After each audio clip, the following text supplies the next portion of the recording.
Yep, we're live now. Good evening and welcome to the March meeting of the Mansfield Shire Council. I'd like to welcome my fellow councillors and council officers and members of the public who may be tuning into this meeting tonight. Lovely to hear the rain on the roof whilst having the start of this meeting. I'll now call on each councillor and ask them to confirm verbally that they can see all councillors and hear the proceedings. Councillor Holcomb. Thanks, Mr. Mayor. I can hear the proceedings and see all councillors and council officers. Thanks, Councillor Holcomb. You are a little bit faint, so you might want to just increase your microphone fraction. Councillor Rabi. I can hear the proceedings and see all the councillors and council officers. Thanks, Councillor Rabi. Councillor Sladden. I can hear all the councillors and council officers and I can see them. Thanks, Councillor Sladden. Item number 3, apologies, Madam CEO. Do we have any Councillor Webb. Sorry? I need to Councillor confirm Webb. that I can hear the proceedings and see all council. Oh, sorry, Councillor Webb. Did I leave you out? Yes. My apologies. Councillor Webb. I can hear the proceedings and see all councillors and council officers. Thanks, Mr. Mayor. Thank you. Item number 3, apologies, Madam CEO. Do we have any apologies? No apologies. No apologies. Thanks. I'll now read out the statement of commitment and call on each councillor to confirm their commitment. As councillors of Mansfield Shire, we are committed to ensuring our behaviour meets the standards set by the Mansfield Shire Council or Code of Conduct and Councillor Charter. We will at all times faithfully represent and uphold the trust placed in us by the community. Councillor Holcomb. I confirm my commitment, Mr. Mayor. Councillor Rabi. I confirm my commitment. Councillor Sladden. I confirm my commitment. And Councillor Webb. I confirm my commitment. I will now ask Deputy Mayor, Councillor Rabi, to recite Council's acknowledgement of country. Thanks, Mr. Mayor. The council affirms its recognition of the Tarongaron people being traditional owners of this area and pays respects to their elders past and present. Thanks, Councillor Rabi. Item number 6 is disclosures of conflict of interest. I'll now ask each councillor to declare whether they have any conflicts of interest in relation to tonight's agenda. Councillor Holcomb. No conflicts of interest, Mr. Mayor. Councillor Rabi. I have no conflicts of interest on tonight's agenda items. Councillor Sladden. I have no conflicts of interest in relation to any items on tonight's agenda. And Councillor Webb. No conflicts of interest in relation to tonight's agenda items, Mr. Mayor. Council's item number 7 is confirmation of minutes. Can I have a motion in regards to the minutes, please? Councillor Webb. Thanks, Mr. Mayor. Motion being that the minutes of the Mansfield Shire Council meeting held on 21st of February 2023 be confirmed as an accurate record. Thanks, Councillor Webb. A seconder, Councillor Rabi. All those in favour of the motion? The motion is carried. Item number 8, representations. We have one representation tonight in person, and that will be Nick J for item 13.2.2 and a read out deputation from Travis Greenwood for the same item. Item number 10 is the Mayor's report. Can I have a motion in relation to the Mayor's report? Councillor Holcomb. Thanks, Mr. Mayor. The motion is that council receive the Mayor's report for the period 22nd of February 2023 to 15th of March 2023. A seconder, Councillor Rabi. All those in favour of the motion? The motion is carried. Item number 11. Item number 11 is reports from council. The first report we have is for the Goulburn Murray Climate Alliance. Councillor Webb, you have a report? I do, Mr. Mayor. Just a brief one. Just to say that good to have the first meeting again of this year for the GMCA. We've been almost overwhelmed. Our EO has almost been overwhelmed with comments from both state and federal government on new climate policies coming through, which is really quite encouraging. We're also seeing a lot of collaboration with DECA, DELWIP, with universities and private industry as well to push forward green technology. They've also, DECA have also passed their own climate action plan, as we did last council meeting, with their ambitious target of net zero in 2025, which, considering the sprawl of DECA's operations, is actually very, very impressive. It's really great to see. And that's all I've got for you. Thanks, Mr. Mayor.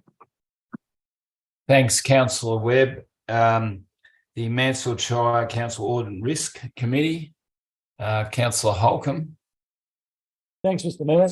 Yes, we met in the month of February. Just a couple of quick points on that. The quarterly financial report for the first ending the month of December 2022 was tabled. And the good news from that is, from a year-to-date operating result, we're favourable by 24%. So although it's very early in the year to make these sort of calls, it's looking fairly good in terms of it well and truly achieving our budget, or comfortably achieving our budget. The Audit Risk Charter was updated and tabled and accepted by the Audit Risk Committee. So that's an updated charter has come into play. And there was an internal audit status report on capital projects, which was also encouraging to see that there was no major or material inconsistencies with how we report and monitor capital projects. Thank you, Mr. Mayor. Thanks, Councillor Holcomb. Yeah, if I could just add, we saw a report on the landfill rehabilitation, which is going really well. It was a really in-depth report and very well structured. So it was good to see that that's progressing along well. And also we discussed the charter review, which is an agenda item later in the meeting, and council's investment schedule, as well as what Councillor Holcomb has added. So yeah, it was a good meeting. There was a lot in it, but it was all good. So that's that one, and that's all the reports we have tonight. So if I could have a motion in relation to item 11, Councillor Sladden. Thank you, Mr. Mayor. Our recommendation is the council note the verbal reports provided by councillors in relation to their representation on external committees. Thanks, Councillor Sladden. A seconder, Councillor Webb. All those in favour of the motion? Motion is carried. We have, Madam CEO, we have no public questions. So we'll move on to item 13, which is the Chief Executive Officer's report. Councillors, any questions or queries in relation to that report? Councillor Webb. Thanks, Mr. Mayor. Just two very quick questions regarding the report. I noticed in the Youth Services report, there were a few activities where there were no attendees.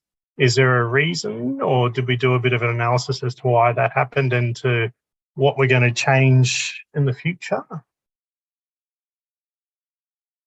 Absolutely. Through you, Mr. Mayor, we absolutely will look at, obviously the youth team are trying a lot of different things as the team have got re-established. They've been very active, and they'll look at all the results of the sessions that they hold, and then use that information to plan the next one. Acknowledging there's still a fresh team too. Yeah. Very good. And just another quick question regarding the economic development section. I noticed there's a few comments there on the MDBA and working with the MDBA for the business community. I haven't heard a lot from them recently, and it may just be me, but what's sort of happening in that space at the moment? How are they contributing? Where are we working together specifically? Look, I might ask General Manager Corporate and Community if she's got anything to add on that one. I haven't had any particular report. I do know that our Economic Development Officer has met with them, I think more than once, but I'll just see if Ms. Flickett's got anything to add. Through you, Mr. Mayor, I'll have to take that one on notice. No worries. Thank you. Councillor Holcomb. Yeah, just it's not so much a question, it's more a comment on the library report that came through on the in your report, Madam CEO. Just to say, it continually astounds me the enthusiasm that we always see from the library and the library staff and the people that use it. And it was terrific to see the photos of how the library is progressing with the renovations. They look absolutely fantastic and probably a real game changer for that building.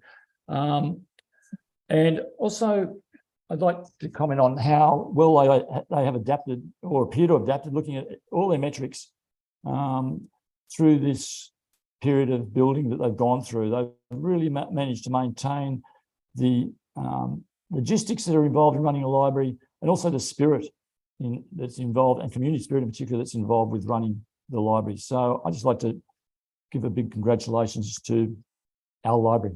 They're a very key part of this town. Thanks, Councillor Holcomb. Just sorry, Councillor Ruby, for your question. Just in relation to the previous question you had, Councillor Webb, I actually caught up with the new executive officer of the MDBA, Grant Prosser, the other day, and although it wasn't a formal meeting, we had a long discussion and we decided that we would have to meet fairly soon. So he will be in contact with council. So, sorry, Councillor Rabi. That's all right, Mr. Mayor. I know you're working all the time, even at the Rodeo, so that's good to see.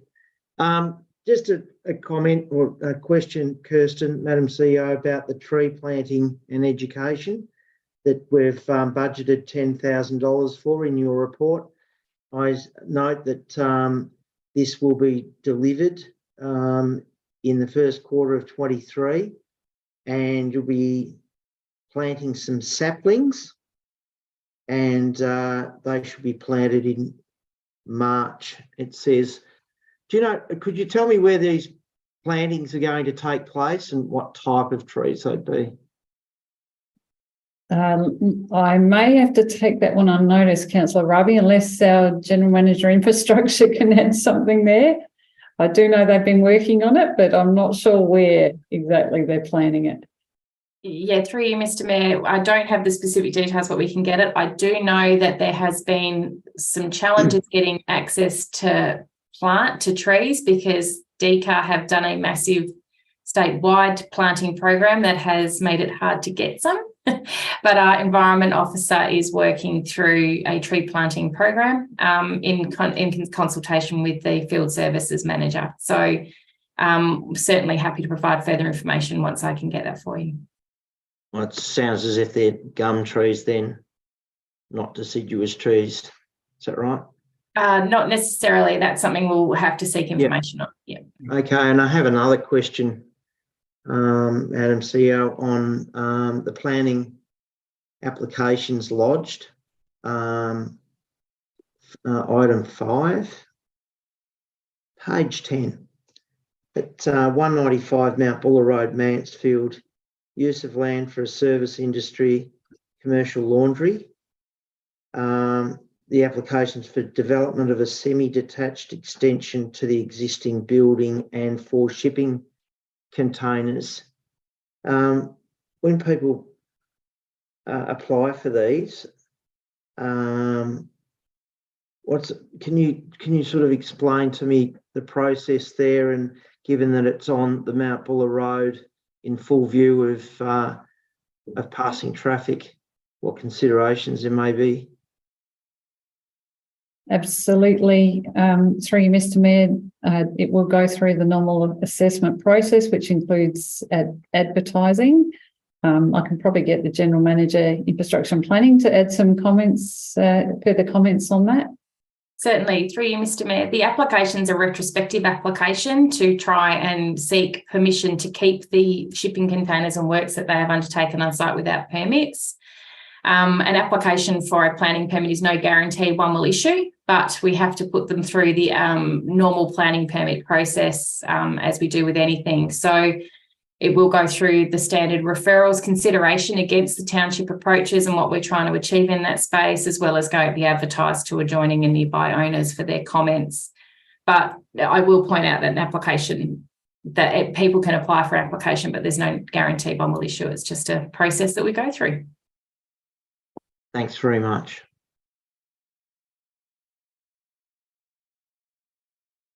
No further questions. Can I have a motion in relation to the Chief Executive Officer's report, please? Councillor Holcomb. Thanks, Mr. Mayor. The motion is the council receive and note the Chief Executive Officer's report for the period 22nd of February 2023 to 8th of March 2023. Thanks, Councillor Holcomb. A seconder, Councillor Webb. All those in favour of the motion? The motion is carried.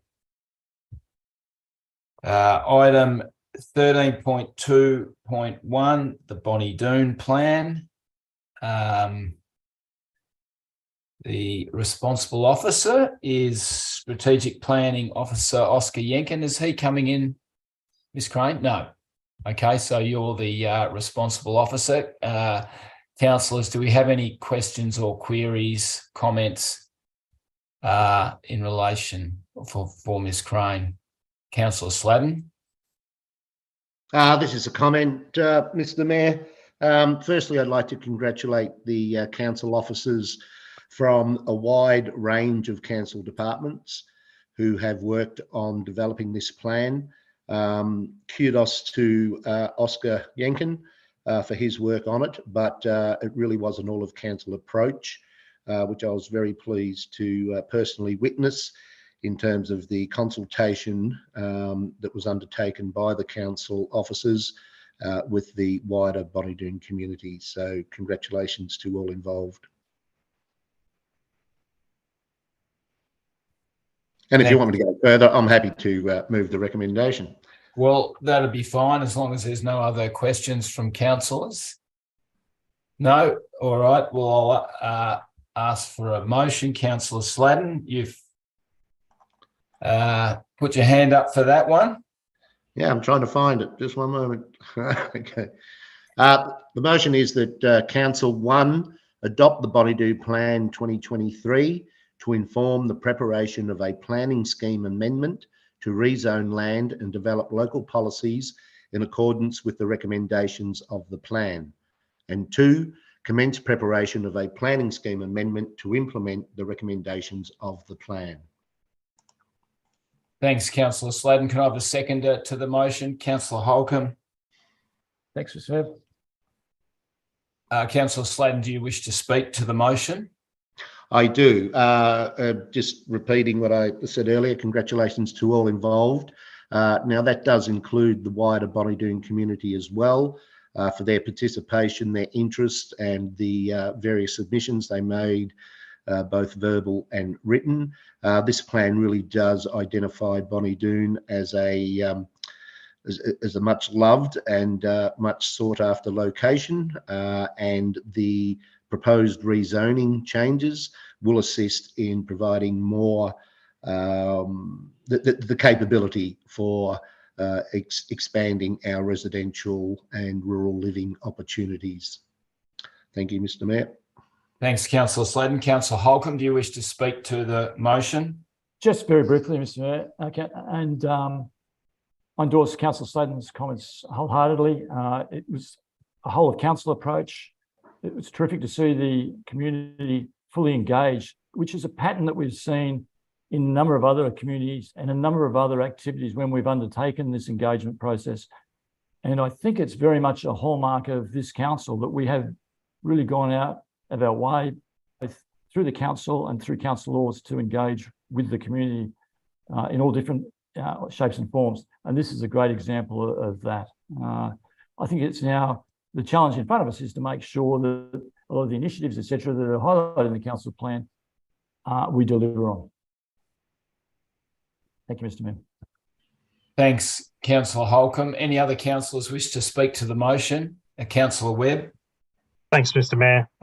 Definitely reflecting on the comments of Councillor Sludd and Councillor Holcomb. I've had a lot of good feedback from the Bonnydoon community about the process, and they're very happy with the outcomes in general. I'm also quite excited to see a few little items from the Lake Eildon master plan there be ticked off as part of the rezoning. So very excited to see this get up.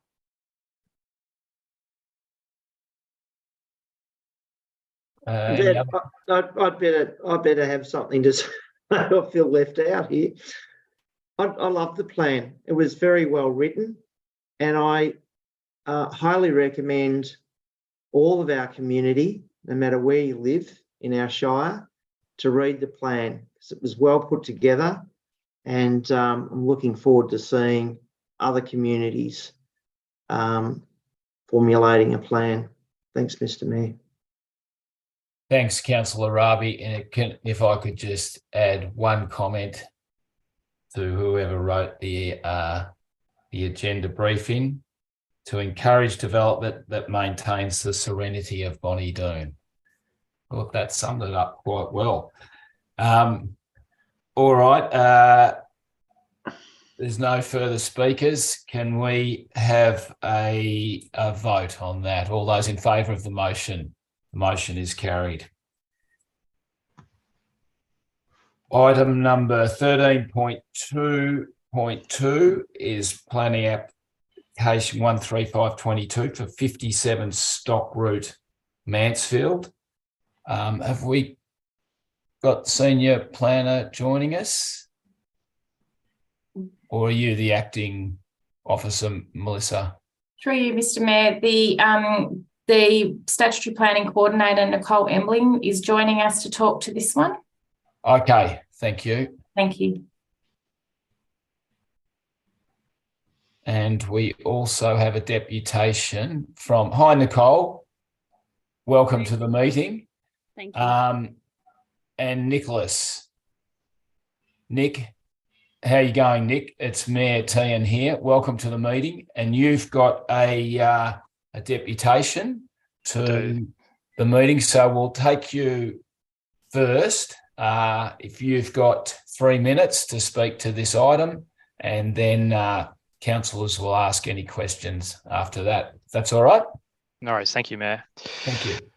I'll probably just start off by talking to the subject site itself. So the site is located to the west side of Stock Route and is zoned as general residential. It is partially encumbered by a land subject inundation overlay. I guess it's really important to point out that the subdivision itself, or the proposed development, does not encompass the entirety of the land. And it's broadly about 2/3 of the site. So there is a section of the land which is proposed to be developed by another entity, and I think that's following after this matter. So it's important to note that between the waterway and about 60 metres back, that falls outside of this proposed development area. So in terms of the development itself, it's a proposal of 75 residential lots, which range in size from 450 odd square metres to over 1,000. It is also important to note that there is one lot proposed for a childcare centre, and that childcare centre would have a maximum of 164 children and 35 car parking spaces, which is the requirement. The childcare centre itself is designed in a ranch style to, I guess, encompass the wider area. In terms of the road network, there's 20-metre roads in a north, south, and east, west direction. There is also, some lower access streets at 16 metres. Just picking up on some of the points that are in Council's delegates report, I just wanted to bring some of these to your attention, or note them further and highlight them, So noting that the planning scheme seeks to support growth of Mansfield Township as a focus of development within the Shire, the development, we say, provides for increased residential choice within the existing residential area, and as such prevents urban sprawl and directs infill growth through an existing settlement.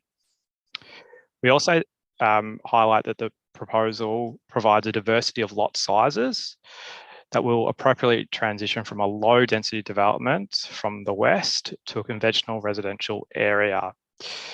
And so we say that the proposal is considered responsive to the surrounding context and character.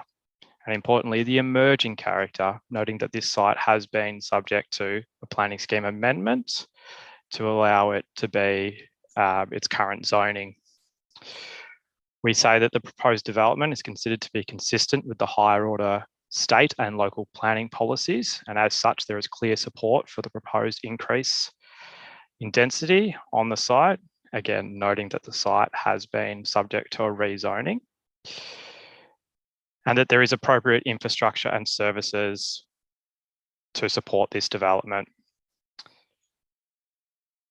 We note that there, as I said previously, that there has been a rezoning and that the land has been through a strategic process to be rezoned to general residential with more intense residential development as a result. And as this is noted in Council's delegate report. We also note the Council's delegate report has highlighted that the surrounding street network can absorb this increased density without adverse impact. And that's been supported through a traffic impact assessment that we have submitted. And we also note that there are requirements within Council's proposed permit. I think it's condition 2, which requires some further investigation, some further work, to talk about, to deliver the closing off, of stock route from Maroondah Highway. We also note that, as we said before, that this is an area of emerging character, and we've tried to address that and ensure that the emerging character is appropriate once development occurs on site. And so we've tried to limit this type of roofing, the fencing, and the like to ensure that an appropriate outcome is achieved. So we just reiterate the officer's support for this proposal, and we respectfully request that the decision is upheld. Thanks, Mr. J. Councillors, do we have any questions? Councillor Rabi. Yeah, g'day. There, Nick. I think we've met you before. We have. How are you going? Yeah, good, thanks. Nick, when council passed this in November 2021, we were given an indicative plan that I'm looking at now. The plan had 59 blocks on it, all of different sizes. I note that it's gone from 59 blocks to 79 blocks. So can you break down to me, you say they're between 400 and 1,000 square metres. Do you know basically what the percentages are of the smaller blocks compared to large ones? Is it like a 40, 60, 30, 70 something, or? Yeah, look, that's a good question. In terms of the previous plan that you spoke to, sorry, I can't talk to that. That was, I'm not sure about that plan and who prepared that and what the context was. I would say that the proposal that's before council at the moment has an average lot size of 596 square metres in area.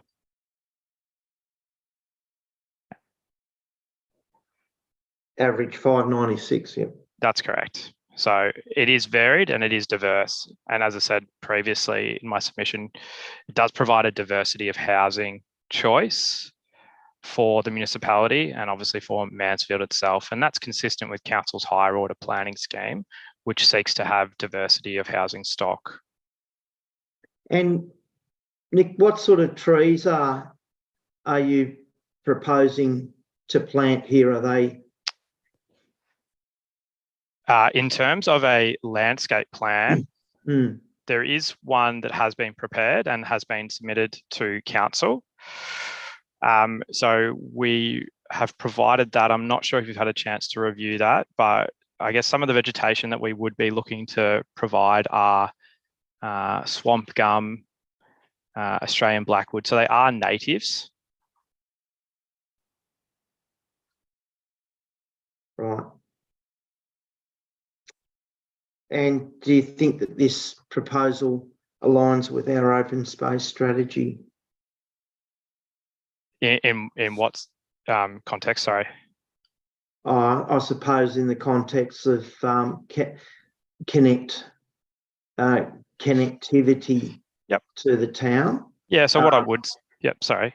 Yeah. Sorry for specifically, rather than driving your children to school, allowing them to get on their push bikes and ride to school. Yeah, so what I would say is that the site's really well located to the, what I understand is the Mansfield Railway Station Parkland. And I understand further that is fairly well connected in terms of a rail trail to the township itself. We say that the proposal is well located, close proximity to the township itself, and therefore provides those opportunities for walking and cycling to open space, to schools, to retail and the like. Yeah, sure. I'm not sure. I did ask the relevant officers today why our report was late coming to council. Were you guys late getting this proposal into the council for our perusal, or? I'm sorry, Deputy Mayor, I can't speak to that. Sorry. No, that's fine. All right. It's a very, very big proposal, and there's a lot to read. Yes. I only got it Thursday afternoon, so just bear with me. No, that's okay. For those questions. I think that's all I had for you. I'm looking down here. So you're talking about your proposal is on the north east. Yeah, that's right. And including the childcare centre. So it's basically along the stock route. Yes. West of the stock route, but not a separate proposal that's along the floodway. Is that right? That's correct. Yeah. So there is, I understand, another proposal to be heard after this matter, which would be the area broadly 60 metres in width from the boundary to the creek line. Okay. And this separate proposal for is that a separate developer? Is it? That's correct. Yeah. So I guess broadly we're 2/3 of the site. Okay. All right. Thanks, Mr. Mayor. Thanks, Councillor Raby. Councillor Holcomb. Thanks, Mr. Mayor. Mr. Day, just a couple of questions. Why is there no open space in this subdivision?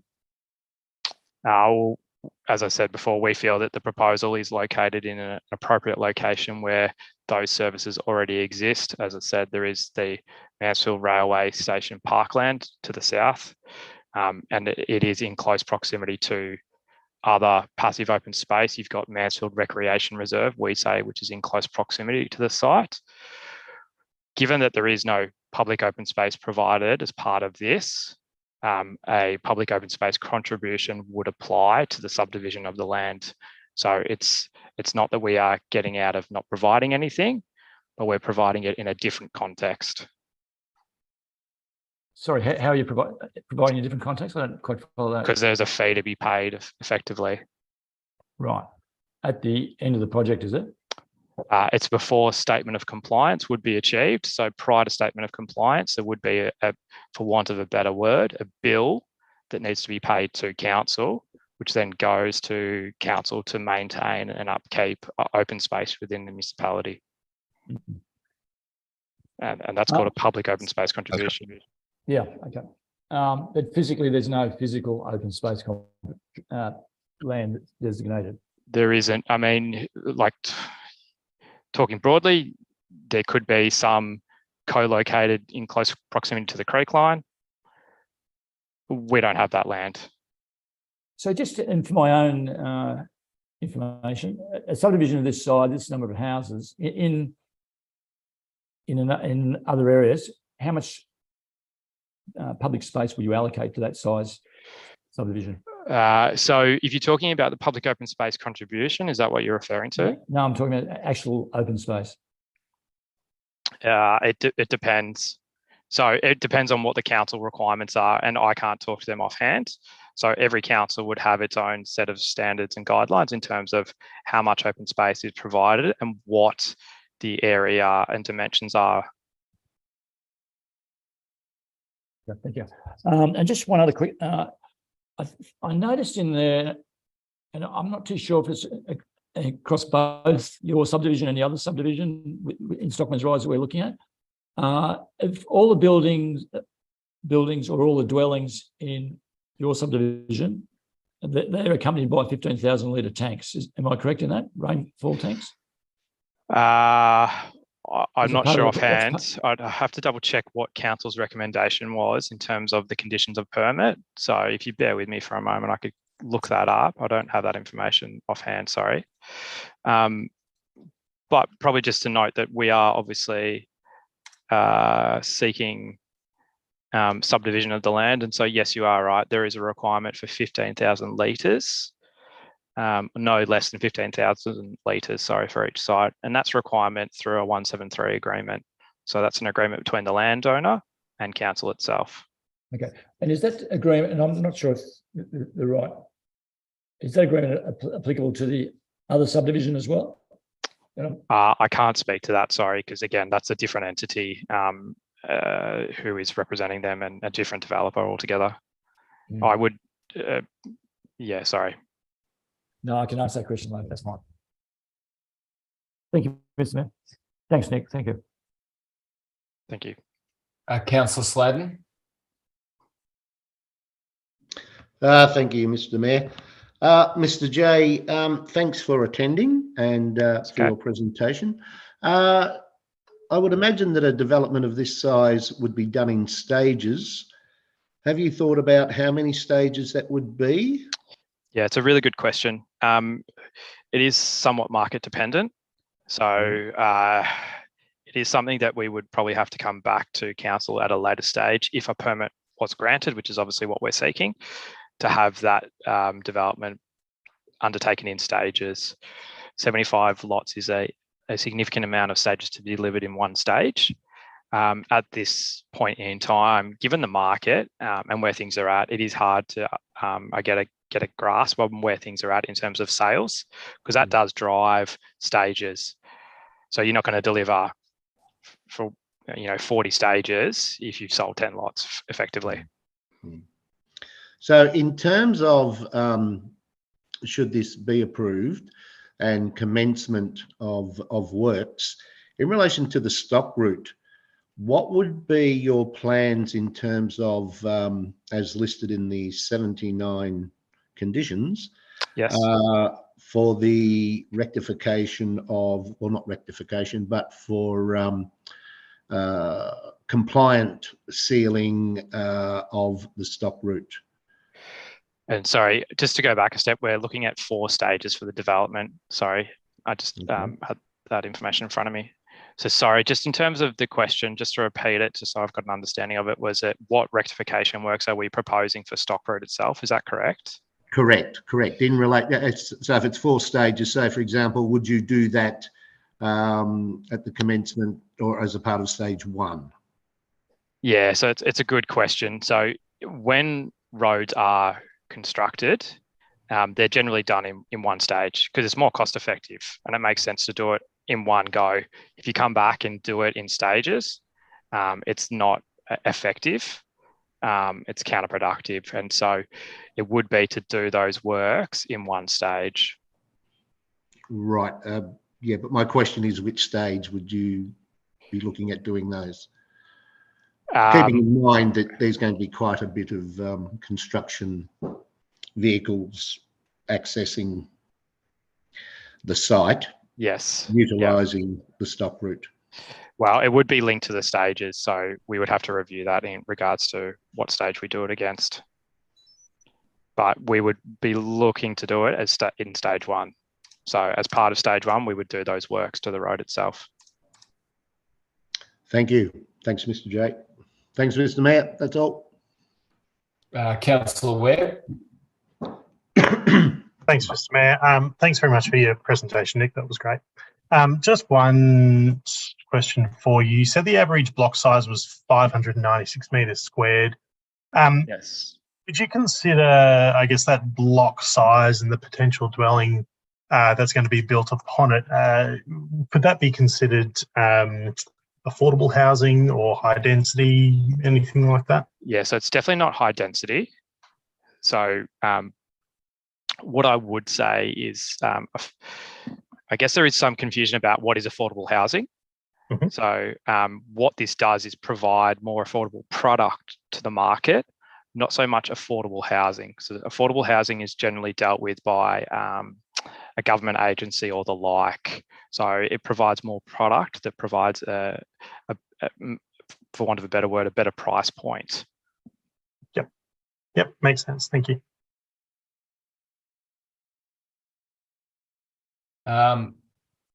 Thanks, Mr. J. I don't think there's any more questions from councillors. Thanks for your presentation. And councillors will now, if we've got any queries or clarifications you want from Ms. Embling, Councillor Rabi. Yeah, thanks, Mr. Mayor. G'day, Nicole. Thanks for coming. And just bear with me, please, because this is really confusing, quite frankly. I think we've looking at the documentation in front of me. I've got 2 developments that are in the same area. Is that correct? One is right next to the other by 2 different developers. Is that correct? Yes, so through you, Mr. Mayor. Effectively, what we've got is 2 current planning permit applications that are both addressed as 57 Stock Route, hence the confusion. One, which we've heard from Mr. J just now, is in the northeastern corner of the lot and occupies approximately 2/3 of that site. The following application, which we'll hear shortly, actually aligns the drainage line and which separates this site from the existing Stockman's Rise development to the west. So we've got current application before us at the moment on the table is a 75 lot subdivision and childcare centre. The second application is for a 27 lot, and it is an amended permit application. So they are separate, and we do have 2 different developers and 2 different applicants. Okay, so I'm trying to get my head around this. I'm sorry, a bit slow here. Stockman's Drive, and forgive me if I run into the territory that we're supposed to be looking at next, but Stockman's Drive and Mullum Drive is not what we're talking about at the moment. I assume it's the plan I have in front of me with the proposed childhood centre. There's Stockman's Drive, so that obviously runs into the Stock Route. And all of these, so these blocks 60 to 75, they then back on to the next application we've got. Is that right? Correct, through you, Mr. Mayor. So the proposed current application 75 lots is proposed to connect to the second application, which will potentially directly connect to Stockman's Drive. So that connection over the waterway would be made by the 27 lot amended application, still to be heard tonight. This current application is proposing to connect to that second application. Okay, so just bear with me because I'm a bit not quite on the ball here. So if you don't mind saying that, because they are relevant together, I'm having to look at them together. This is what's confusing. So I'd say that lot 13, 14, 15, 16, 17 and 18 of the next application would back on to the childcare centre. Is that correct? There'd be a fence. The childcare centre has a fence between itself and another development. Correct. Why didn't these just come as one application? Why was it? This is confusing. Is it the same owner or is it separate owners? Through you, Mr. Mayor, I might just step in there. You're 100% correct, Deputy Mayor Rowdy. It is confusing when they're received as separate applications. It hasn't been a simple process for the planners to deal with these. They are one ownership, but the planning scheme and the Planning and Environment Act allow people to apply in this manner. If wishing made it so, we certainly wouldn't do it. But unfortunately, we're in a position where we have to accept them and assess them on their merits. And for the sake of clarity, one of the reasons we wanted to present them to council at the same time was so that you could see the whole development together. As much as they're separate applications, presenting them at the same time does give you that opportunity in a way to understand how it's going to work. But it is it's an unfortunate loophole, I suppose, that the Planning and Environment Act does allow that. Would be simpler if it was one application for the whole of the site, but unfortunately that's not what we've got in front of us. I suppose that if you don't mind, through Mr. Mayor, if I can ask you a question, Melissa Crane. On the meeting that we had on the council meeting when we adopted from low density to general residential, and that was on November 2021, and we had a plan put in front of us that plan at the time I thought was indicative of what was going to happen, and that was 59 blocks, I think. And now we've got 79 blocks. And at the time, that was a plan of 59 blocks with the childcare centre on it. And now we've got 79 blocks and a childcare centre. It just seems to me we're squeezing as much in as we can for what outcome? What's the benefit for the community? If we could enlighten me on that one, please. Certainly, through you, Mr. Mayor, this is the disparity that we get between the strategic planning process and the statutory planning application of the outcomes of that. So the strategic planning program was rezoning a parcel of land. At the time, the landowner who was the proponent of that amendment provided an indicative layout, but as we discussed at that meeting, it's indicative only, and there was no provision within the amendment to hold a particular outline development as part of that. The zone itself in the general residential zone doesn't have that minimum lot size. So yes, what they've put in now is, and over the two different permit applicants, one being the current landowner and the other one being the applicant represented by Mr. J, have applied to increase, to have a higher density than what was probably proposed to council, not at when the amendment was going through. That said, the amendment was only put through with that as indicative. It was never something we could hold them to. And I know that's also the difficult part about strategic planning. It's about deciding, is this piece of land okay for residential development of that general residential type? And the determination at the time was, yes, it was, because of the connectivity it has through to the main part of town and the flatness of the land and things like that. So in terms of, yes, it's appropriate for more intensive development, the conversation we're having now is about how intense is that development that councillors are working through.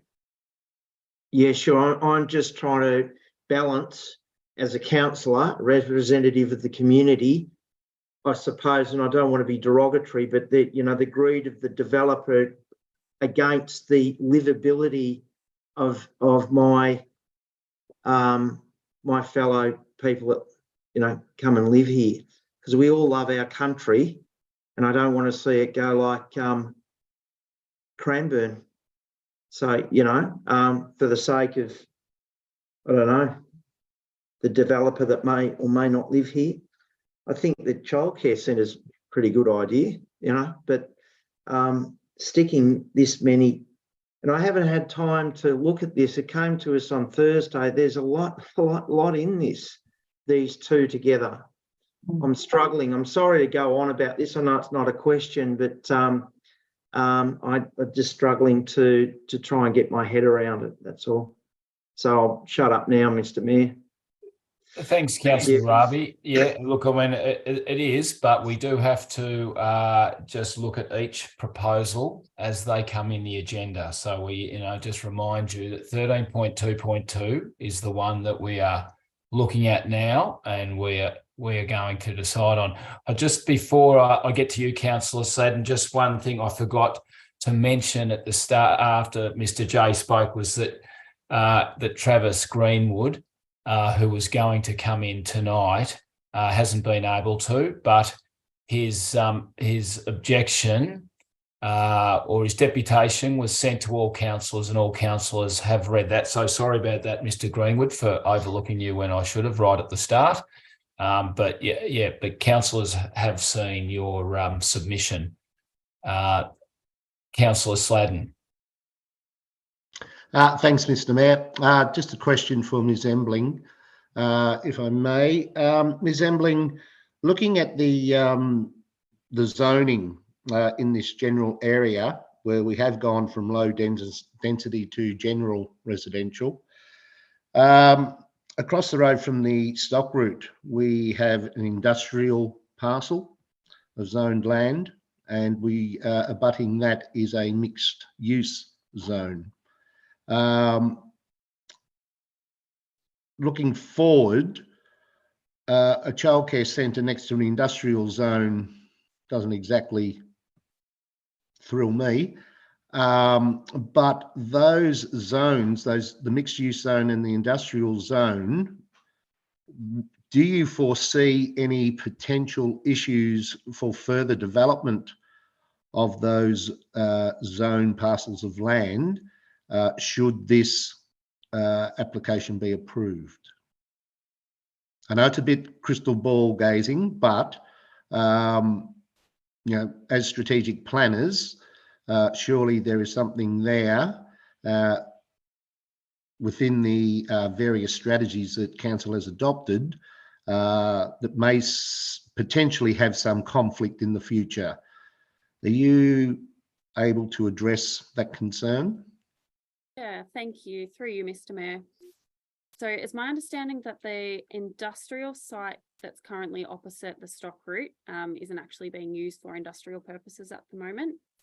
And these particular parcels of land have been covered off in the industrial and commercial land use study. My personal knowledge of those studies is quite limited. So if possible, could I either defer to Melissa or take it on notice? Certainly, I'm happy to answer that question through you, Mr. Mayor. The parcel of land identified that you're referring to, which is Industrial 1 zone, has actually been identified in the Commercial and Industrial Land Use Strategy, which was adopted by Council 2021, testing my memory now, and recommended that it get rezoned to general residential upon completion of an environmental audit of the site. So they remediate the site and it can become a residentially zoned parcel of land for residential development, with the intent that that broader area be used for residential development. In light of that, the mixed use zone, whilst that allows commercial uses, the mixed use zone is actually within the residential suite of zones. So it is considered a residential zone. So it's more like the industrial land is the anomaly here, and the commercial and industrial strategy has looked to try and rectify that. But it's a bit developer dependent at the moment in terms of they'll need to do the remediation before it can be rezoned. I hope that answers the question. Yes, it does. Thank you, Ms. Crane. Appreciate that. Thank you. Thanks, Ms. Embling. Councillor Webb. Thanks, Mr. Mayor. Ms. Embling, can you let us, when did we rezone this land to general residential as opposed to low density residential? Was that November last year? Is that what I'm thinking of? Thank you, through you, Mr. Mayor. I do believe the amendment was passed in June 2022. No worries. And then I guess in terms of the concerns around the block size, the density, I guess the amount that the proposed development is seeking to do, that's in line with general residential? Yeah, thank you. Through you, Mr. Mayor. The general residential zone within our planning policy does not have a minimum lot size. There is some design and standards in relation to particular lot sizes when they get down to the smaller end, being between 300 and 400 square meters, 400 to 500 square meters, requirements around future development and minimum garden size, requirements for natural sunlight into future houses, things like that are addressed. So the proposed development with the lot sizes, as Mr. Jay's provided to us today, does fall within the scope of that general residential zone. And furthermore, the proposal to have quite a variety of those lot sizes and the variation between looking at 500 square meters to over 1,000 would provide quite an opportunity for mixed housing developments in terms of some larger family homes versus some smaller townhouses, multiple on each block.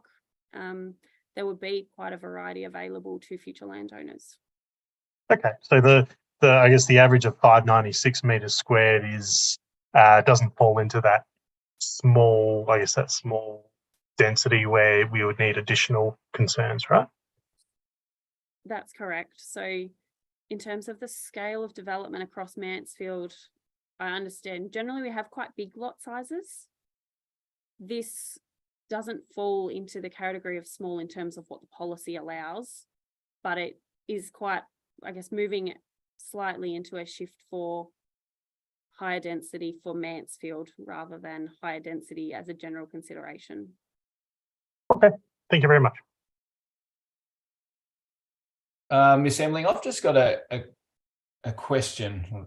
Maybe you can explain just in regards to the open space around this development and the background to it in terms of the whole of Stockman's Rise, because I think there's been a bit of discussion about why there isn't some open space within this particular planning item. Certainly, thank you for the opportunity. At the risk of confusing everybody a little bit further, I'm going to take us back historically. So there was, when Stockman's Rise, the development to the west, was approved many moons ago, originally that proposal actually incorporated the whole site. So where Stockman's Rise has been developed already, and including the land at 57 Stock Route that we're currently looking at, there was approval for subdivision across the whole site, previously when it was all low density residential. At that time, the developer addressed the requirement for public open space for the entire site. It did include the current drainage reserve, which runs along the western boundary of the second development application. That drainage reserve, it is my understanding that that reserve in its entirety ticked off the box of a requirement for public open space contribution for the entire site. However, we are looking currently at a development that is within the general residential zone versus what was previously assessed under a lower density development. And the Planning Environment Act does actually allow for further consideration of a public open space contribution. Hence, the recommended conditions in the officer assessment provides for that consideration to still be had. If it's deemed, if this is all approved and deemed that a further contribution is required, the application hasn't provided for any public open space on site, which has been assessed as quite suitable. Given the location and proximity to the Mansfield Township, there's quite a lot of green open spaces around. You have got that existing drainage reserve, provides good pedestrian connection to the rail trail. And we have a lot of public open space around that is formalised in our township. You've got the tennis courts, the Lord's Reserve, all of the other recreation spaces in town as well.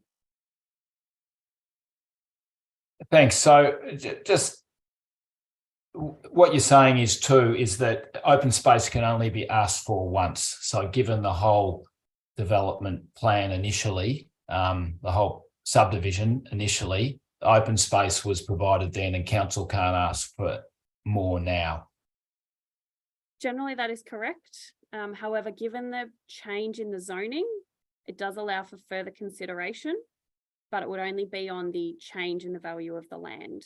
So we Right, have yeah. to still consider that there was a public open space contribution already made for this land. We couldn't ask for an entire public open space contribution, potentially just a small percentage going forward for the difference in valuation.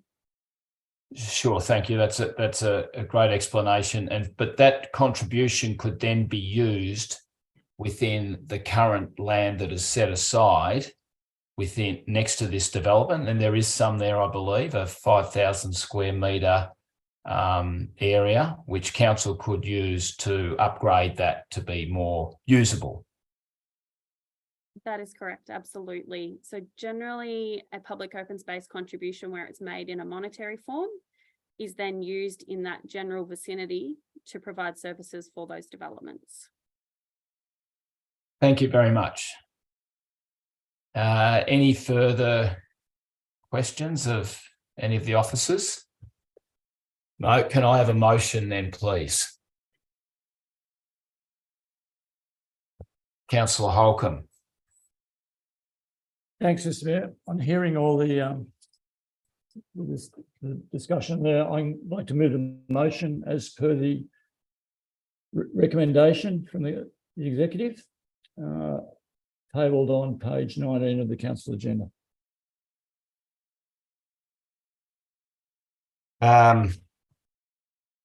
Page 19 through to page 30, I believe, Councillor Holcomb, that be correct? That's correct. Thanks, Councillor Holcomb. Can I have a seconder to the motion? Councillor Rabi. Councillor Holcomb, do you wish to speak to the motion?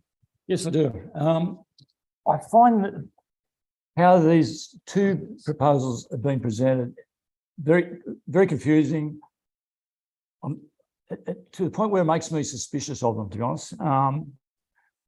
So I don't think it's been particularly well managed by the developer in putting this forward how they've done it, to be perfectly frank. I've got concerns about, I don't have too many, the concerns that I had about this one have been answered, particularly in terms of public space and the explanations we've had from the executive. I do have concern, and it's related but different. I have concerns with the number of lots, particularly in the development next door to this, which is what we're going to be voting on straight after. And I've taken that into consideration in moving this motion. I have no real issues with this current motion for this site, but I somehow believe that they're intertwined one way or another. But I see that they've been put forward separately. I do have a problem with the one next door. Thank you, Mr. Mayor. Oh, sorry. I'll continue on. Apart from that, I think there's some really good points about this. I think the childcare centre is an excellent initiative. There's a range of a cross-section of housing types. And if the parameters have been put in place there by the executives, in terms of how it's going to look, water tanks, all that sort of thing, and the vegetation that's going to go in, plus the roadworks are going to be done, I think they're extremely positive. Thank you. Thanks, Councillor Holcomb. Councillor Rabi, a seconder, would you like to speak to the motion? Yeah, I would. And I'd like the community to understand how I'm feeling about these smaller blocks in our town. I think, I have to say, I think that the childcare centre is a fantastic innovation and we really need it. That's a good thing about this. You know, the other good thing, there's a lot of good things. There's connectivity, there's the trees. It wouldn't hurt a developer to put some land aside, block 59, and put a swing and a park in it. What's the harm in doing that? You know, to be just sticking as much in as you can. I don't feel comfortable about it, quite frankly, and I'm not happy about it. But on the overall scheme of development, It does sit okay, and we have got some smaller blocks that will be more affordable to our younger people, and that's what we do need. So I'm trying to balance this up, but also give the developer a view of how I think and how the people that voted for me think about our future development in this beautiful town, best town in Australia, by the way. Thank you. Thanks, Councillor Rabi. Anyone else wish to speak to the motion? Councillor Webb. Thanks, Mr. Mayor. Reflecting on Councillor Rabi's comments about balance, to me, this is an opportunity to increase the housing supply in Mansfield. It's no secret that we're in a lot of trouble when it comes to our housing supply. And as was neatly put by Ms. Crane earlier on in our discussions, the only lever we have to pull when it comes to housing is to increase the supply. Yes, I hear the concerns about the lot sizes. These are by no means micro sites where we're putting half a dozen units on, a eighth of an acre or anything like that. They're a house block. In general, we have to balance our housing supply with the nature and the character of the community, and I think that this development would sit within that comfortably. Thank you. Thanks, Councillor Webb. Anyone else wish to speak to the motion?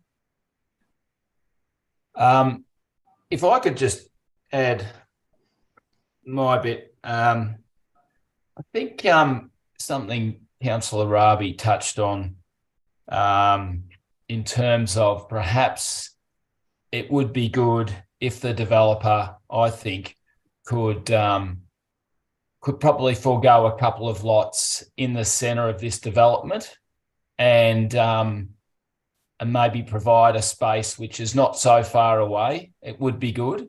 I think there is a lot of lots there, and I think there's scope for them to do that. I'd encourage Mr. J to go back to the developer and express those views that have come out of council about that. I know there's a few trees there that we would also like to see not taken out. So perhaps you could work something in there with that.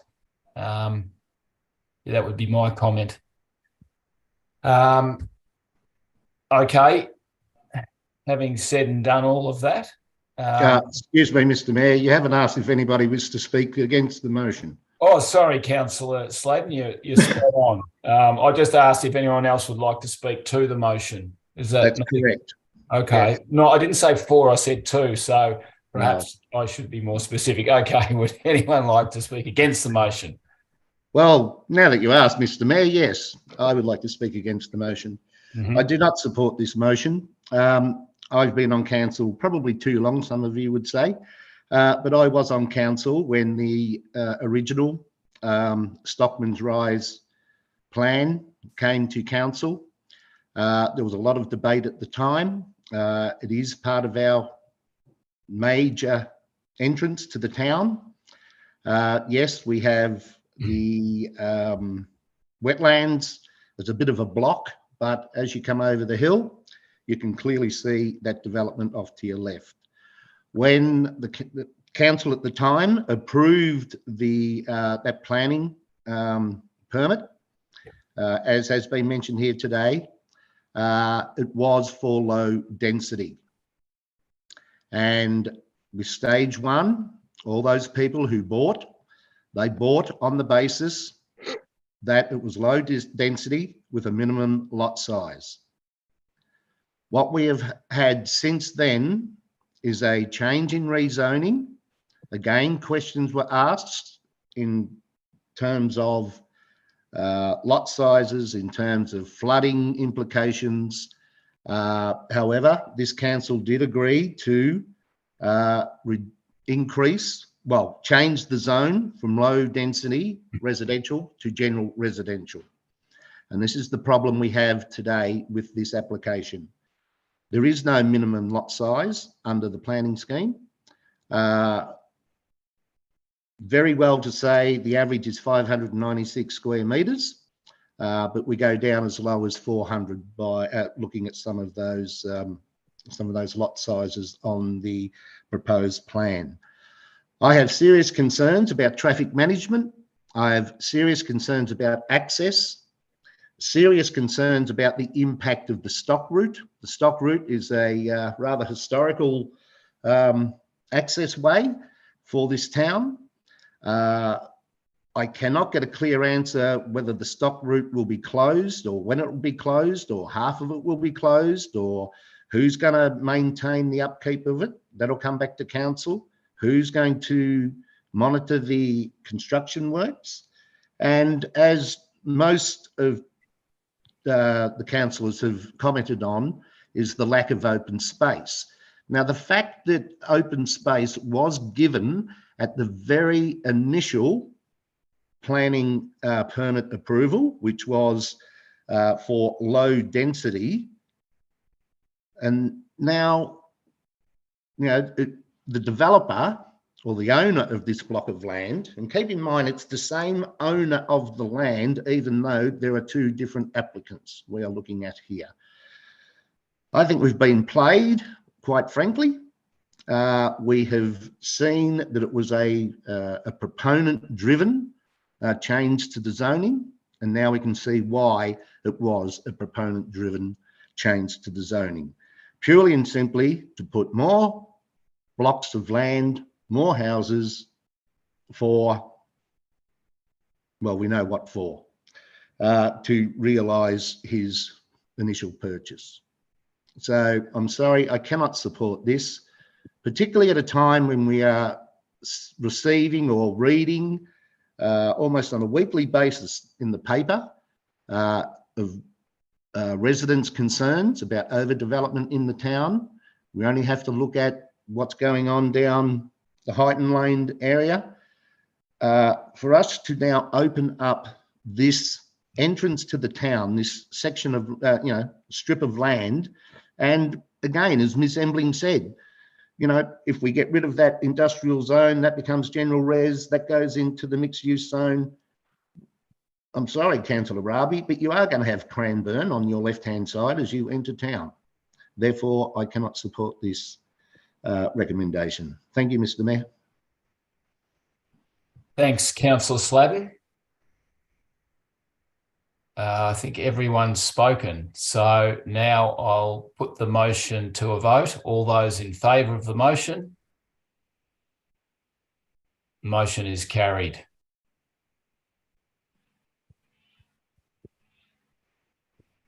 Thanks, Mr. J, for your attendance and your deputation, and thank you, Miss Embling. Oh, you're probably staying with us, are you?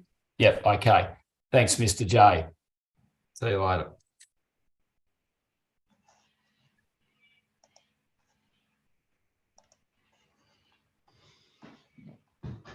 Right, item 13.2.3.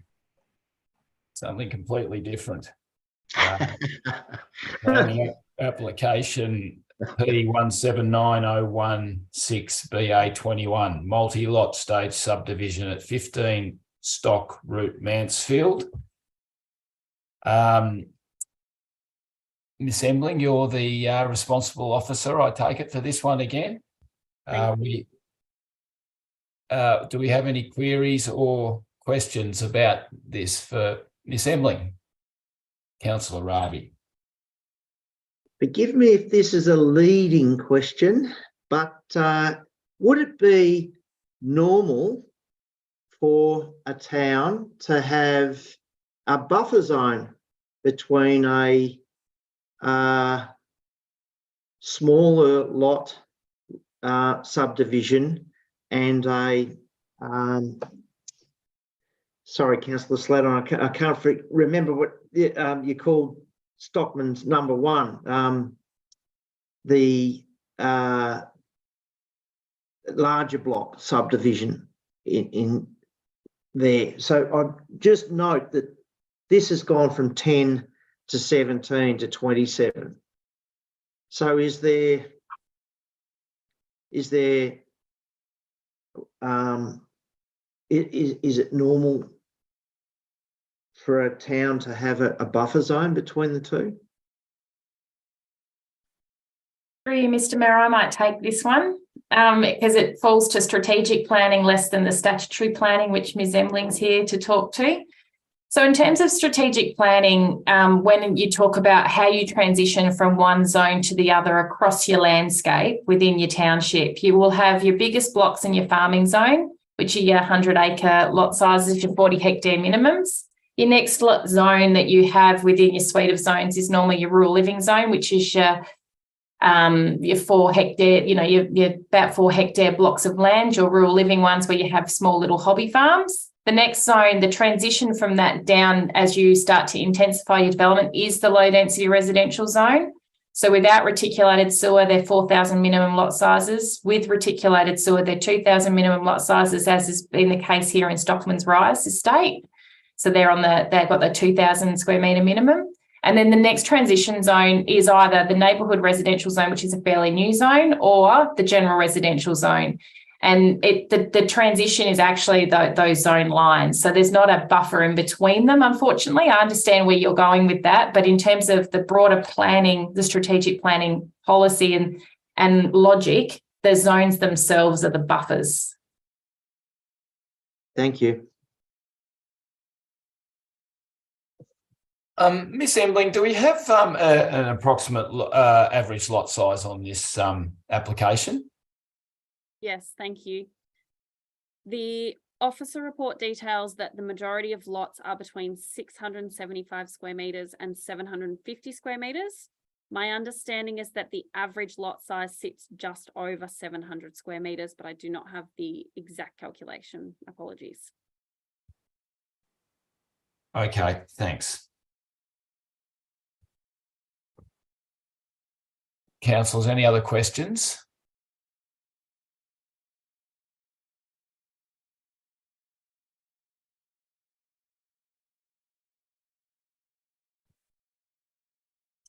So, okay.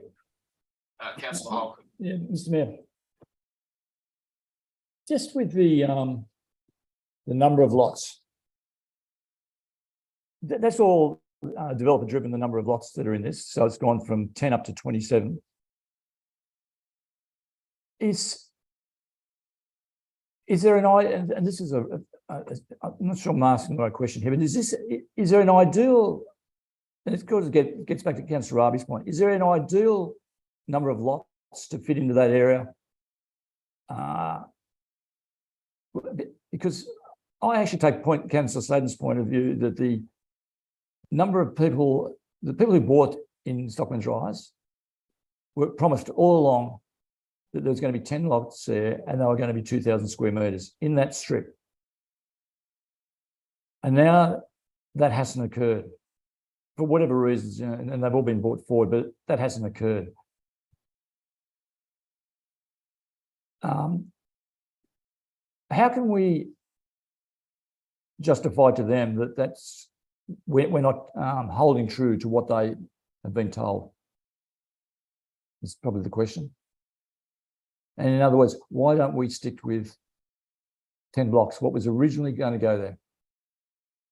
Thank you. Through you, Mr. Mayor. Effectively, when the decision was made to rezone the land, obviously through the applicant initially, and then the decision approved by council, it was determined at the time that the land was capable of a higher density development in a suitable location that provides excellent access to the Mansfield Township and all of its services that it has to offer.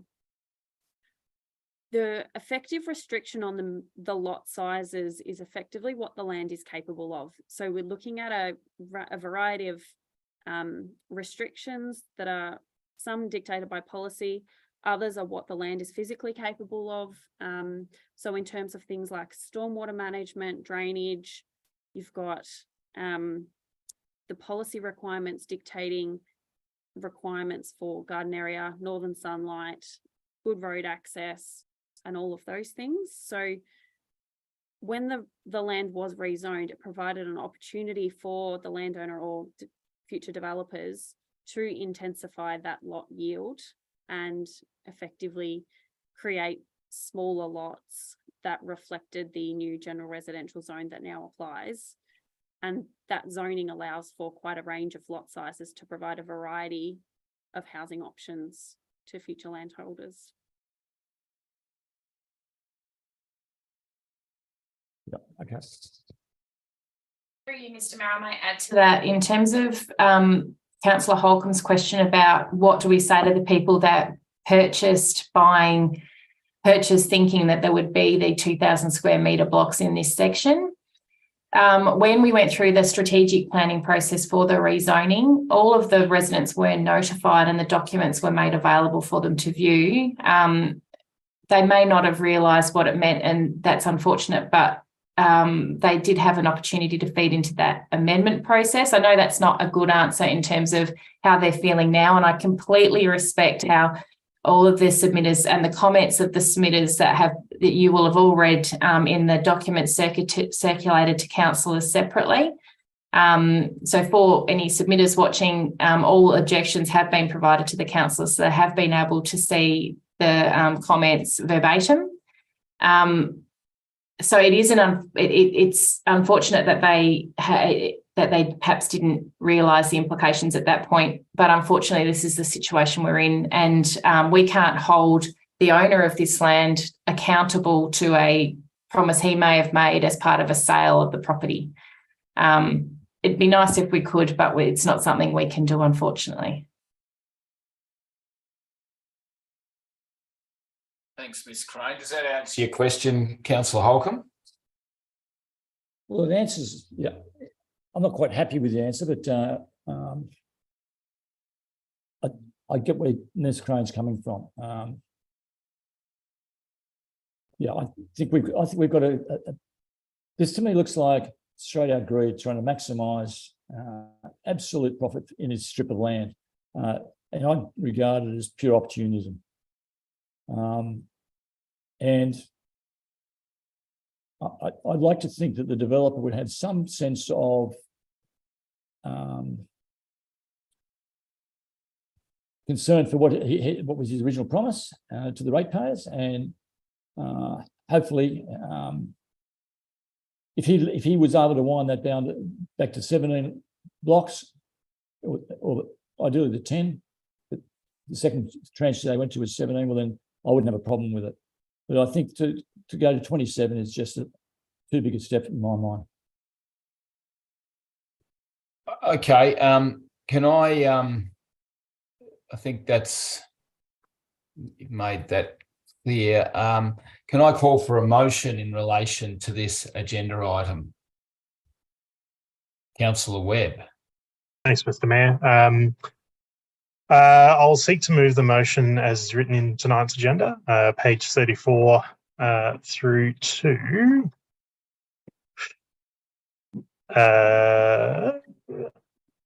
43. Thank you, Mr. Mayor. Thanks, Councillor Webb. Do we have a seconder to the motion?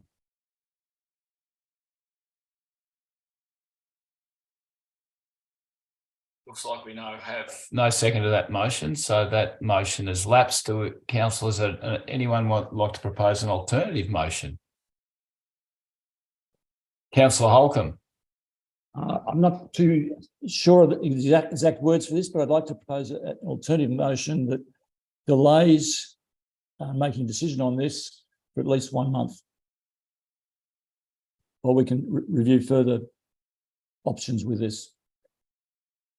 Can we have some wording perhaps for that motion? What do you suggest, Madam CEO?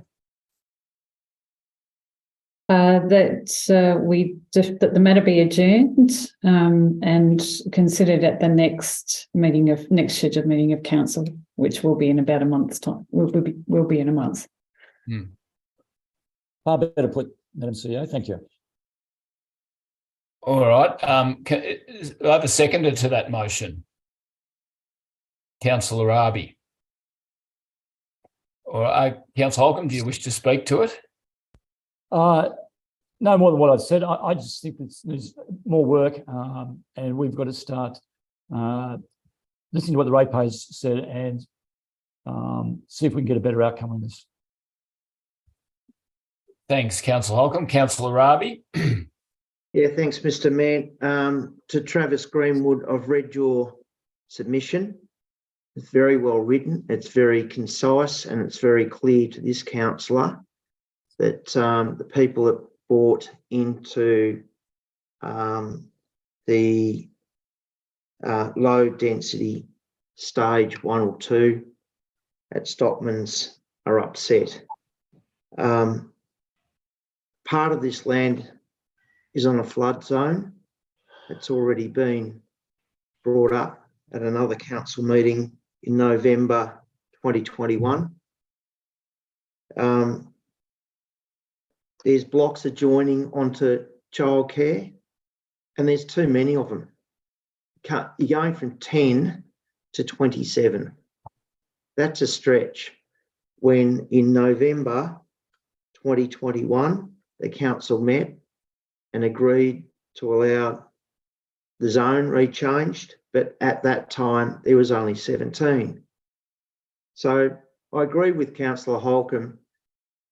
Sounds like the developer is just having a go at us. And I further note that the developer does not live in Mansfield, lives on the Gold Coast.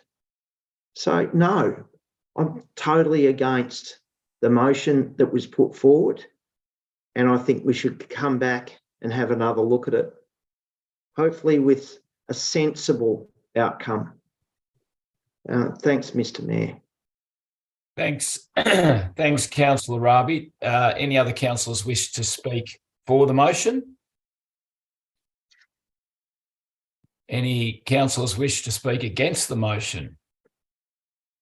Councillor Webb. Thanks, Mr. Mayor. I think there's a lot of inferring and guessing as to the developer's intentions in this particular case. Ultimately, as Ms. Embling said, the planning structure or the planning framework is driven by the amount of houses or dwellings that the land can support.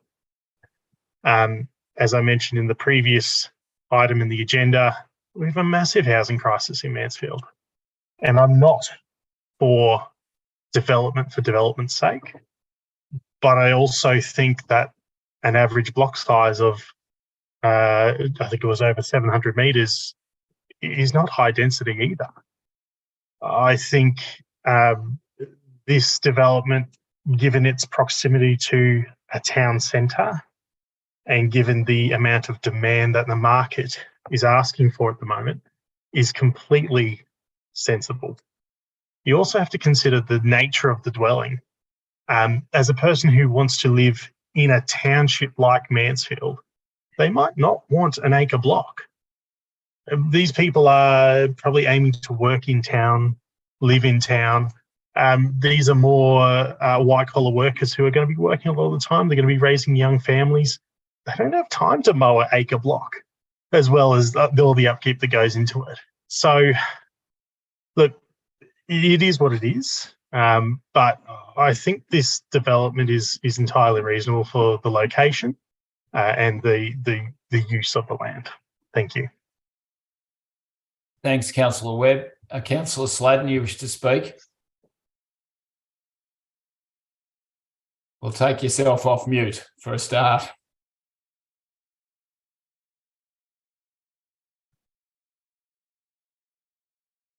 Thank you. Yes, I've unmuted. Well, firstly, I'm rather incredulous. Having just witnessed council approve a 76 lot subdivision, now have queries over a 27 lot subdivision. I'm sorry, but my mathematics don't quite match up there. Therefore, I have the same concerns as I did with the previous application. Therefore, I cannot support this. And deferring it for, another month, extra work for our council officers, I don't see the point. You either approve it tonight or not approve it. I'll stop there. Thank you, Mr. Mayor. Thanks, Councillor Sladden. No further speakers to the motion. I'll put the motion to a vote. All those in favour of the motion? The motion is carried. Item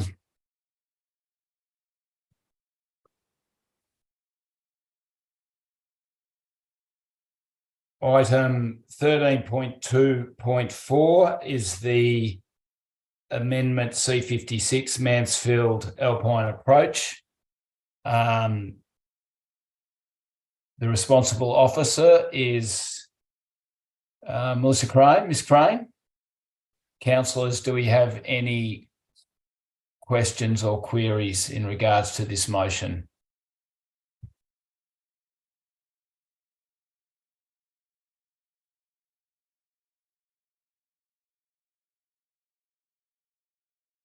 No, then Councillor Rabi. Yeah, sorry, I was just looking for my notes here. Sorry about that, Mr. Mayor. I believe we had a Dr. Will Twycross on behalf of Mansfield Matters Group wrote to us about this, and have those concerns been listened to and incorporated into this? Through you, Mr. Mayor. Yeah, in the preparation of the documentation for Amendment C56, we've worked very hard to take on board all of the learnings and submissions we've received from not just Mr. Twycross, but from Dr. Twycross, but from the broader community in relation to the previous amendment, which we abandoned late last year. So that all of that has to be taken into very careful consideration, and we'll make sure that as we go through the exhibition period, we continue to take on any comments and considerations very carefully from all of our community as part of this process. Part of the reason we did abandon the amendment is because of the how seriously we do take the comments and considerations from our community in relation to this one. Thanks. Councillor Sladden. Thanks, Mr. Mayor. Ms. Crane, I just, if you wouldn't mind, see if you can give me an explanation or clarification when you look at the key issues in your report. And it's point number one. This is under implementing the Township Approaches Planning Controls and Guidelines study. Point number one is identify the preferred future character of the 4 township approaches. Can you elaborate on that for me, please? Certainly, through you, Mr. Mayor, those objectives are taken straight out of the Township Approaches Planning Controls and Guidelines study that was adopted by Council back in 2018.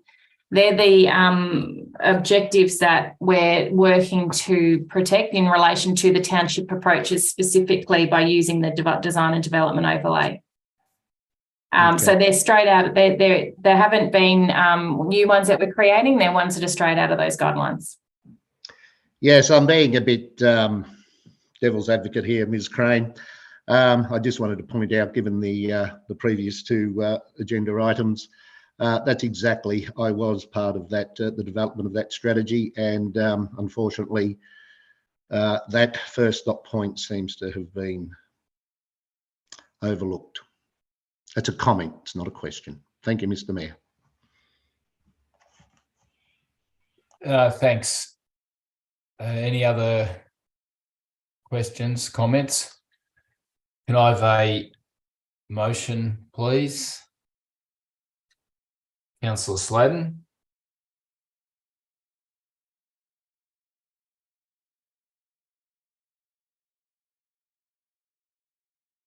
Yeah, Councillor Sladden, go. But you got on mute. Thank you. Okay, so the recommendation is that Council 1 request under Section 8A 2 and 3 of the Planning and Environment Act 1987 that the Minister for Planning authorise Mansfield Shire Council to prepare Amendment C56 to the Mansfield Planning Scheme. 2, notify the Minister for Planning that when it exhibits Amendment C56, Mansfield Shire Council intends to give full notification of the amendment under Section 19 of the Planning and Environment Act 1987 for a minimum statutory exhibition period of 1 month. And 3, when authorised by the Minister for Planning, exhibit Amendment C56 to the Mansfield Planning Scheme under Section 19 of the Planning and Environment Act 1987. Thanks, Councillor Sladen. Can I have a seconder? Councillor Webb.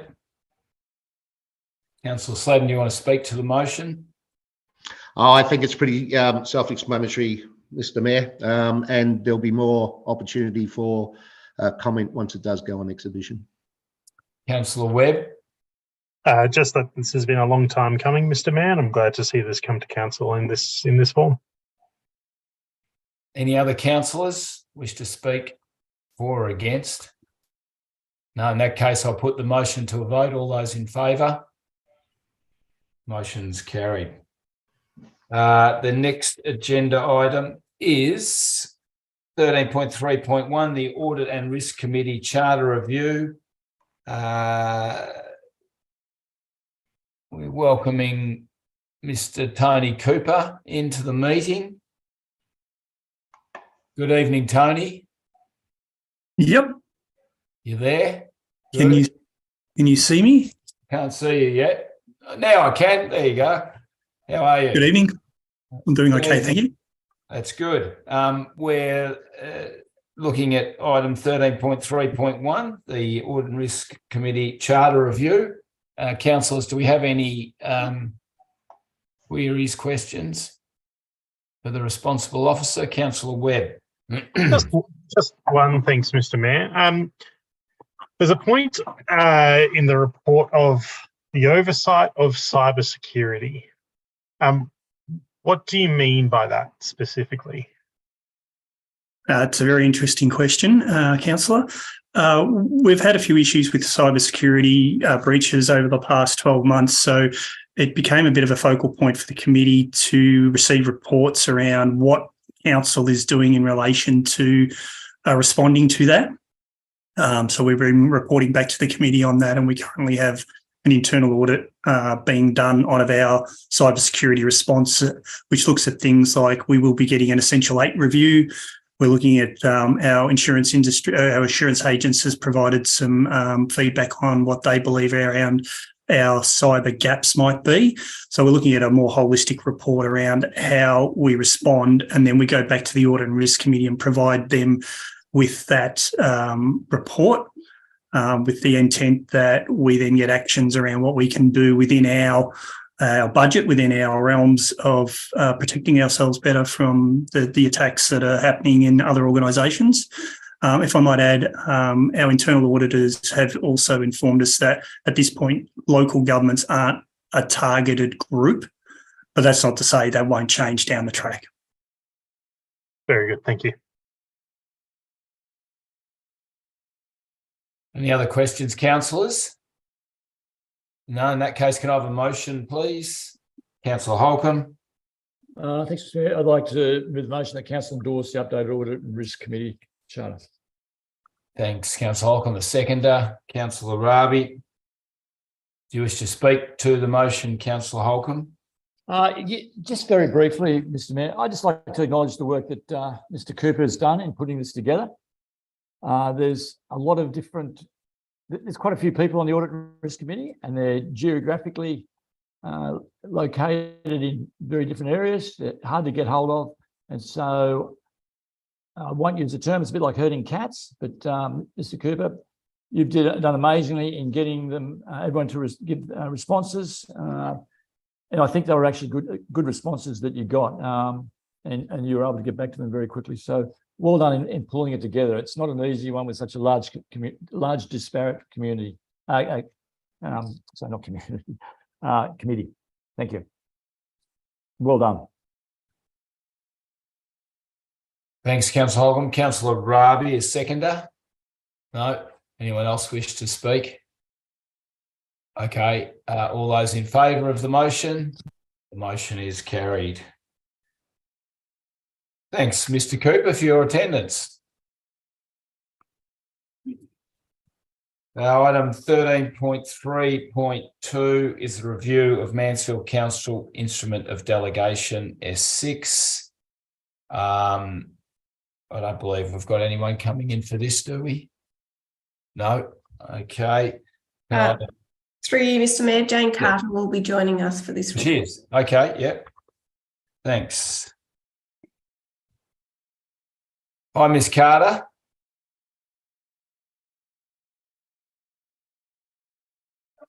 Where'd she go? She was there a sec ago.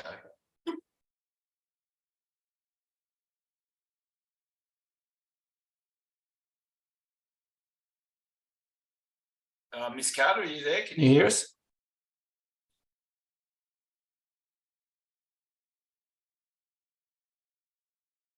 Oh, there we go.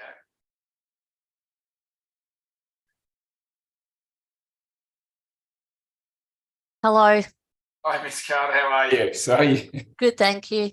you ducked in and out pretty quickly there at the start, but we've got you now. Welcome to the meeting. Thank you. We're on item 13.3.2, which is a review of Mansfield Council's instrument of delegation. Yes. Councillors, do we have any questions or queries in relation to this item? No, doesn't look like it. All right, can I have a motion, please? Councillor Rabi. The Council revokes the existing Schedule 9 instrument of delegation from Council to members of Council staff previously endorsed by Council on the 21st of September 2021. 2 endorses the Schedule 6 instrument of delegation from Council to members of Council staff dated the 21st of March 2023. And 3 approves Mayor Councillor James Tehan to sign the Deputy Mayor Councillor Steve Rabi to witness the signing of Schedule S6 instrument of delegation members of staff. Thanks, Councillor Rabi. I presume you meant Schedule 6 in point 1 rather than Schedule S6 instrument of delegation. Yep. Okay, yep, thanks. Can I have a seconder to that motion? Councillor Sladden. You wish to speak to the motion, Councillor Rabi? Councillor Sladden. It's procedural. All those in favour of the motion? The motion is carried. Thank you very much, Ms. Carter, for attending the meeting. Thank you.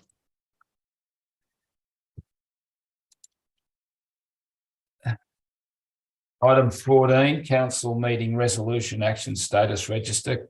Can I have a motion, please, councillors? Councillor Webb. Thanks, Mr. Mayor. Motion being that Council receive and note the Mansfield Shire Council Meeting Resolutions Action Register as of 14th of March 2023. Thanks, Councillor Webb. A seconder, Councillor Rabi.